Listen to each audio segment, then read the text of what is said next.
एक एस्टेरॉयड पृथ्वी की तरफ तेजी से आ रहा है। 6 महीनों में ये विश्व जैसे कि हम जानते हैं गायब हो जाएगा। आप क्या करेंगे? क्या आपके पास पृथ्वी को खाली करने का समय है?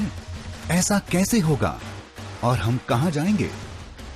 ये है क्या हो अगर, और आप देख रहे हैं क्या हो अगर हमें पृथ्वी को खाली करना पड़े तो।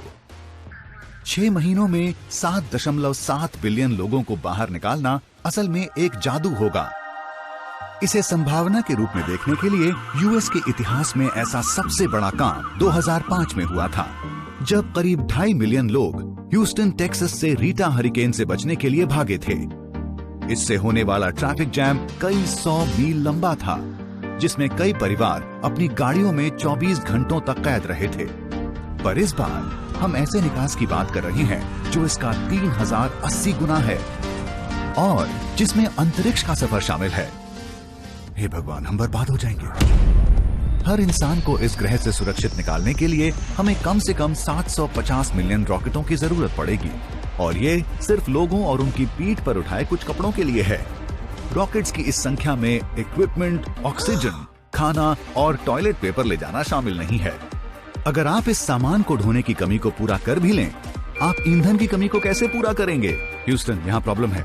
सबसे अच्छी स्थिति में हम विश्व के सारे न्यूक्लियर आर्सेनल को टेक ऑफ के तुरंत बाद खोल देंगे और वो विस्फोट हमें अंतरिक्ष में धकेल देंगे, और एक सच्चे मानवीय तरीके के अनुसार हम पृथ्वी को किसी एस्टेरॉयड के तबाह करने से पहले ही तबाह कर देंगे।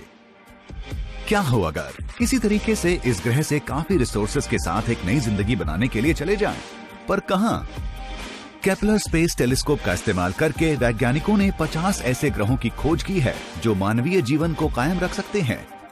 पर सवाल यह है कि क्या इंसान स्पेस में ज्यादा समय तक जिंदा रहने के लिए तैयार है भी या नहीं? हाल ही में नासा की ट्विन स्टडी से यह पता चला कि एस्ट्रोनॉट स्कॉट केली, जिन्होंने इंटरनेशनल स्पेस स्टेशन पर पृथ्वी की कक्षा के चक्कर लगाते हुए 344 दिन बिताए, को अपने जुड़वा भाई मार्क, जो पृथ्वी पर थे, के मुकाबले आनुवांशिक तब्दीली का सामना करना पड़ा और उन्होंने अपनी ज्ञानात्मक क्षमता में भी कमी महसूस की।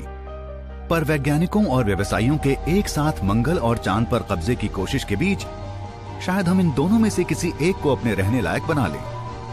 और अगर इन दोनों में से एक भी संभव ना हुआ तो हम शायद इंटरनेशनल स्पेस स्टेशन के किसी बहुत बड़े रूप पर रह रहे होंगे।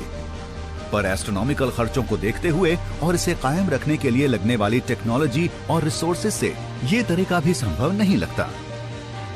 वास्तव में इनमें से किसी भी तरीके के संभव होने के लिए हमें कम से कम 1000 साल चाहिए होंगे इस तकनीक को बेहतर करने के लिए।